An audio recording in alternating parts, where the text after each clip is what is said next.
Hi all spar genius, good morning. तो आज का हमारा टॉपिक ये है कि विटामिन B1। तो फ्रेंड्स चलिए जानते हैं। दोस्तों, विटामिन B1 यानी एक थायामाइन एक वाटर सॉल्युबल विटामिन है जो हमारे बॉडी के लिए बिल्कुल उस चाबी की तरह है जो एनर्जी के इंजन को स्टार्ट करती है। इसके बिना हमारा बॉडी थक जाता है, कमज़ोर पड़ जाता है और माइंड भी सही से काम नहीं करता। विटामिन B1 हमारे मेमोरी और फोकस के लिए, हमारे नर्व सिस्टम को सिग्नल पहुंचाने के लिए और हमारे हार्ट को, हमारे जो ब्लड फ्लो के लिए और हमारे कार्बोहाइड्रेट्स को एनर्जी में बदलने के लिए ये विटामिन B1 हमारे बॉडी के लिए बहुत ज़रूरी होता है। अब ये हमें मिलते हैं ग्रेन्स, दाल, nuts, seeds, vegetable, non veg, milk products. Same उसी खाने से हमें B1 भी मिलता है।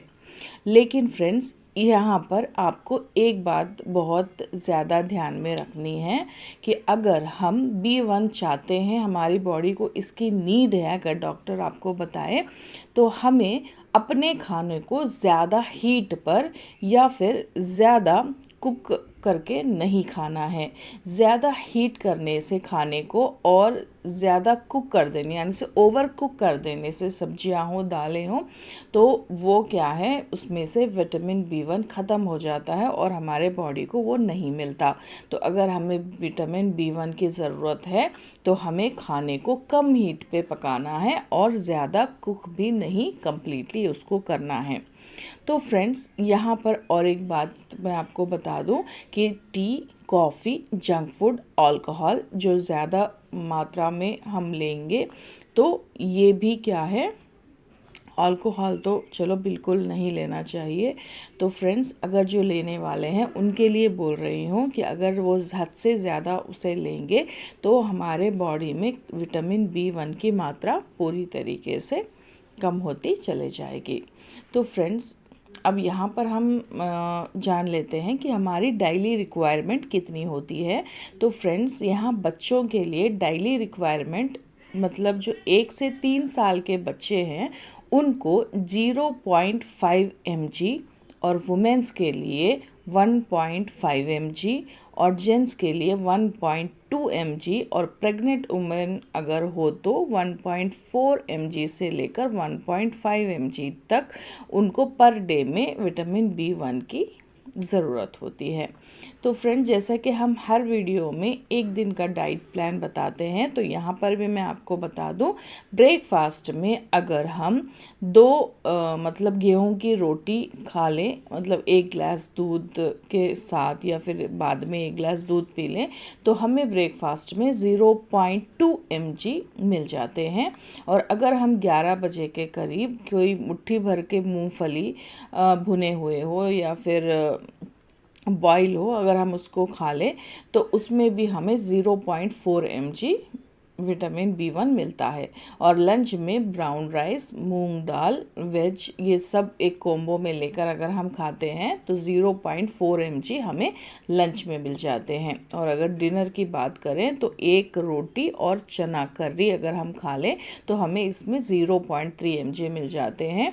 तो फ्रेंड्स, ये पूरा अगर हम मिला लें तो हमें 1.300 माइक्रोग्राम, मतलब मिलीग्राम। तो अब मैं आपको ये थोड़ा सा कंफ्यूजन दूर कर दूं दोस्तों कि क्या है, मतलब हमारा 1 मिलीग्राम में 1000 माइक्रोग्राम्स होते हैं।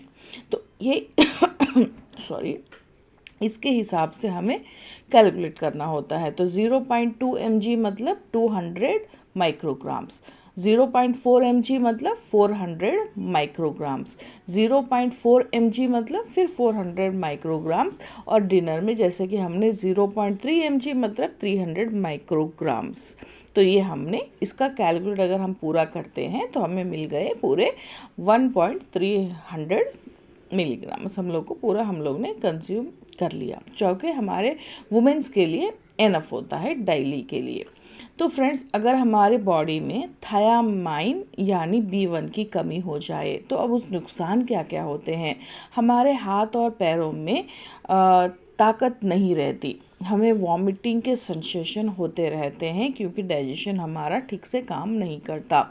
हमारा चिड़चिड़ा मूड रहता है, आँखों में मतलब अंधेरापन छाया रहता है। जैसे अभी आपने देखा होगा, कभी कभी हम बैठे और सडन से खड़े होते हैं तो हमारे आँखों के सामने अंधेरी आ जाती है, तो ये भी विटामिन B1 कम होने की वजह से ही होता है।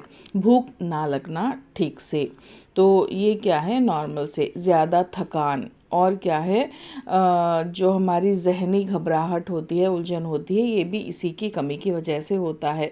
तो आई होप फ्रेंड्स, सब प्रॉब्लम ये जो होती हैं ये विटामिन B1 की कमी की वजह से होती है। आई होप आपको इसमें अगर थोड़ा भी क्लियर हुआ होगा कि विटामिन B1 क्या होता है, और आपको ये थोड़ा भी इन्फॉर्मेटिव लगा हो तो प्लीज़ लाइक करें, दूसरों को भी शेयर करें और कमेंट में लिख दें कि यस, ताकि मुझे मोटिवेट मिले। तो कीप स्माइलिंग, स्टे हेल्दी, खुदा हाफिज़, मिलते हैं दूसरे वीडियो में।